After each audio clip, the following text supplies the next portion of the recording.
Ito raw taong ito ang nagpunta sa Senado para daw ho siya ipagbantaan at takutin na huwag babanggitin yung mga pangalang binanggit niya kanina. Ano nga ba kaugnayan ni Re? Nasa linya ho natin si Undersecretary Paul Gutierrez para humakuha ang kanyang panig doon sa mga allegations, akusasyon na ibinato po laban sa kanya.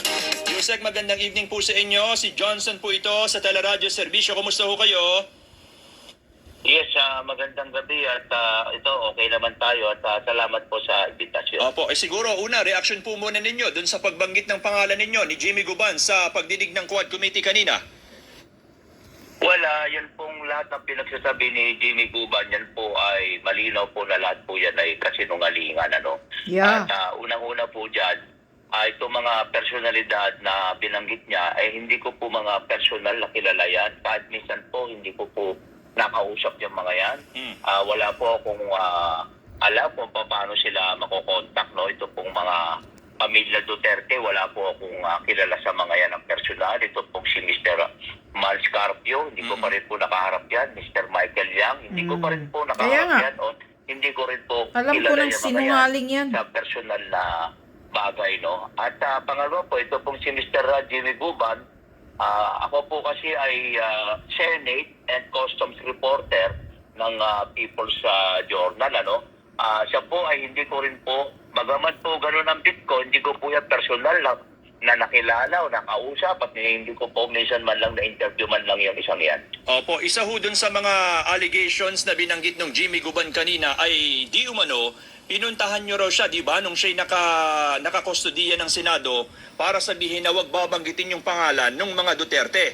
Nakita ho ba kayo once in your lifetime ni Jimmy Guban? Una ko po siyang nakita nung pong siya ay formal lang iniharap sa Senado sa hearing noong sometime in 2018. Pangalawa po, totoo po na siya po'y binisita ko once doon po sa kanya detention na quarter sa Senado nung siyang po'y makontempt at pinakulong lang po siya doon. Opo. Dahil nga po sa pagsisinungaling at hindi pagsasabi ng katotohanan. Pero ang pinag-usapan po namin ay kinumusta ko po unang-una ang kanyang kalusugan. Sapagkat alam po ninyo, nung panahon pong kino-cover natin yung hearing na yan, ito pong si Mr. Jimmy Guban, wala na po itong ginawa kung hindi magdahilan. Tumataas ang blood pressure, masama ang pakiramdam. So sabi ko, sinungaling ang tao bilang reporter, gusto natin personal na makita sa kanyang sasabihin at sa kanyang pangangatawan kung talaga bang siya ay may sakit. So kinumusta ko lamang po ang kanyang kalusugan at pangalawa po, tinanong ko sa kanya, o yung isang dating media man na palagi namin nakikita nagko-cover din ng hearing, ay yun ang PR niya sa mga panahon na yon. So pinuntahan po ninyo si Jimmy Guban, sabi mo nga binisita mo siya hindi para magpahatid ng mensahe galing kung kanino man, kundi para lamang bumuo ng storya bilang Senate reporter nung time na yon at alamin kung valid nga ba or totoo yung sinasabing siya ay may sakit nung time na siya naka-cite in contempt. Opo. Yan po ang katotohanan dyan.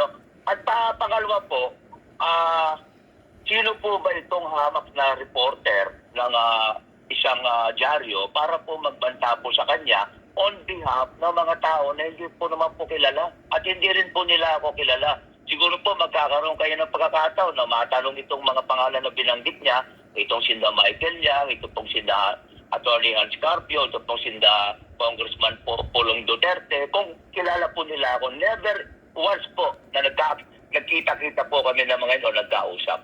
Opo, at siguro sa inyo na rin manggaling yung allegations po na kayo bang naging emisaryo ni dating NPC President Benny Antiporda para pumunta kay Jimmy Guban? Po, Yan nga po ang matindi sa mga kasinungalingan po ni Guban Ako po ay hindi empleyado, assistant o ano po ni Mr. Benny Antiporda. Ako po ay reporter. Ang bid ko po ay Customs at Senado.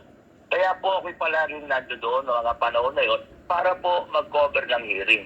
Totoo po na magkakasama po kami ni Benny Antiporda sa National Press Club dahil dati po siyang naging pangulo doon. Ako po dati rin naging pangulo at magkakakilala po kami. Pero yung po sasabihin niya ako ang emisarya po ni Benny Antiporda para takutin siya, ay hindi po napakalayo po sa katotohanan yan. Ayun. So ako po, ulitin ko po, nandun po ako sa Senate hearing sapagkat ako po ay reporter na naka-assign po sa Senado at sa Bureau of Customs. Ayun. So anong plano ninyo ngayon, Yusek Paul, na ganyong nabanggit po yung inyong pangalan? Meron ho ba kayong legal na hakbang na planong gagawin sa mga susunod? Kasuhan nyo yan si Wala, Guban. pinag-uusapan po namin yan ang akin pong mga kaibigan, ng mga nagmamalasakit po sa akin. Ako po'y nagpapasalamat sa lahat po ng taong nagmamalasakit sa akin at nakakakilala po ng personal sa akin sapagkat alam po nilang kasinungalingan lahat yan. Pinagsasasabi na yan ni Jimmy Guban, ano? Ang Kaya nga. problema lang natin kasi dito, boss, nakakulong na po yan eh. Convicted drug trafficker po ito eh. So, sabi ko, Oh. kung magsampa man ako ng demanda, paano pa natin ipakukulong itong dati ng Nakakulong na. nakakulong? At life term po ang sentensya nito eh. Di ba? Mhm. So, Mhm, nakikita alam po na natin this. dito, siya po kasi ay wala na pong mawawala sa kanya eh.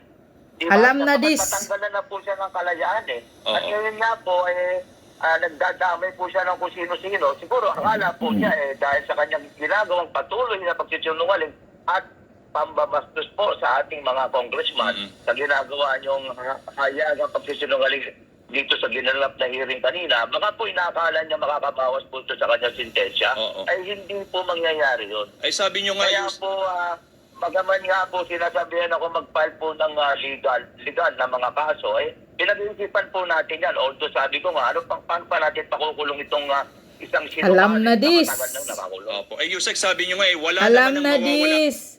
Alam na this. Alam na. Iyon. Lumabas na ang yung mga pasabog ni Maharlika. Sinasabi sa puting ahas ni Maharlika. Ito siguro halata ng halata. Convicted ka pala, Jimmy Guban. Wala kang kredibilidad. Noong inimbestigahan ka sa Senado, drug trafficker ka pala, hinayupa ka. Noong na-cite in contempt ka, inimbestigahan ka sa Senado, na-cite in contempt ka kasi sinungaling kang tarantado ka. Convicted ka na pala. Lifetime na pala yung pagkakulong mo. Kaya alam na this kung bakit ngayon nagtestify ka na naman sa Congress. Alam na this. Nagkalinya-linya na, nagkakunik-kunik na yung mga sinasabi ni Maharlika. Nasabi ni Maharlika, itong gobyernong ito, ay gagawa ng paraan na para talaga sisiraan si Sara Duterte, sisirain talaga ang mga dignidad. Ang pamilya ni Sara Duterte, sisirain talaga nila. Kasi takot nga sila, gusto nilang uunahan nilang sisirain ang mga Duterte para masira sa pandinig ng taong bayan. Kaya gumawa sila ngayon ng paraan, baka ito na to, ginagamit na itong tarantadong convicted na Jimmy Guban na to. Sabi ni Guterres, sinungaling, isang sinungaling julul. Ano ang ugnay, ano ang kapalit niyan, Jimmy Guban, sa pagtestify mo dyan ngayon sa Kongreso? Di ba na-cite in contempt ka noon sa Senado dahil puro kasinungalingan ang pinagsasabi mo? Sinungaling kang ginayupak ka, isa kang convicted na illegal drug trafficker ka, gago ka. Ngayon, nagpa-testify ka dyan. Ginagamit mo na naman ang pangalan ni Pulong kay gusto talaga ninyong ididiin ang mga Duterte, sisiraan ang mga Duterte, pati Mr. ni Sara Duterte na si Manscarpio. Sabi ni Guterres ngayon, ni isang beses hindi nga niya nakita yang si Pulong, si Manscarpio, si Michael Yang, yung pinag-mention niya dyan sa Congress ngayon. Sinungaling ka, halatang wala kang kredibilidad, convicted ka, illegal trafficker ka na ng druga. Kaya ka nakakulong, ex-intelligence ka, ang kapal ng mukha mo, mabubulok ka na dyan, siraulo ka. Yan, may kapalit siguro yung pagtestify niya dyan. Baka ginagamit na to, yun na yung sinasabi ni Maharlika. Na magkuha sila ng mga kung sino-sinong mga bayaran. Baka ang kapalit nito ay palalabasin itong hinayupak na to. Ah, kaya siguro ito ang ano nila. Ito ang usapan. Sige, ididiin mo si Pulong, si Manscarpio na ganyan-ganyan. Tapos pag naano, palalabasin ka na, baka yan ang ano ninyo, kapalit ang kapalit ano. Sa pagtestify mo, Jimmy Guban, sinungaling kang trantado ka. Ha? No. Yan, booking ka sa mga kasinungalingan mo. Nakakulong ka na pala noon pag unang investigasyon sa Senado dahil sa kasinungalingan mo. Wala ka ng kredibilidad na pagkatao mo. Hindi ka na dapat paniniwalaan ng mga congressman dyan. Hindi na dapat mag-aksaya pa magwaldas ng pirang imbestiga sa iyo na puro kasinungalingan lang yung pinagsasabi mo. Sino pa ang maniniwala sa iyo? Unang-una ng investigasyon sa Senado, puro kasinungalingan ang pinagsasabi mo. Kaya na cite in contempt ka, nakulong ka sa Senado, tapos kung ano-ano na naman kasinungalingan ang pinagsasabi mo, nagkasakit ka sa loob ng kulungan sa Senado. Sabi ni Gutierrez ngayon, walang hiya. Tapos ito, talagang, alam na this. Sige, kung sino man yung nag-hired sa'yo, pero alam na ng taong bayan ngayon. Yan na yan, Maharlika. Connect na tong mga pinagsasabi mo. Nagkatotoo na. Ito na, ano kaya ang kapalit nito? Baka ang kapalit nito, sa pagdidiin niya sa asawa ni Sara Duterte at kay Pulong, baka kapalit na makalabas siya. Lifetime na pala ang pagkakulong mo. Convicted ka na, sira ulo ka. Tigilan mo na yung kasinungalingan mo. Jimmy Guban, wala kang kredibilidad ng pagkatao mo. Mabubulok ka na dyan sa kasinungalingan mo sa kulungan. Drug trafficker ka pala. Diyos ko po. Intelligence.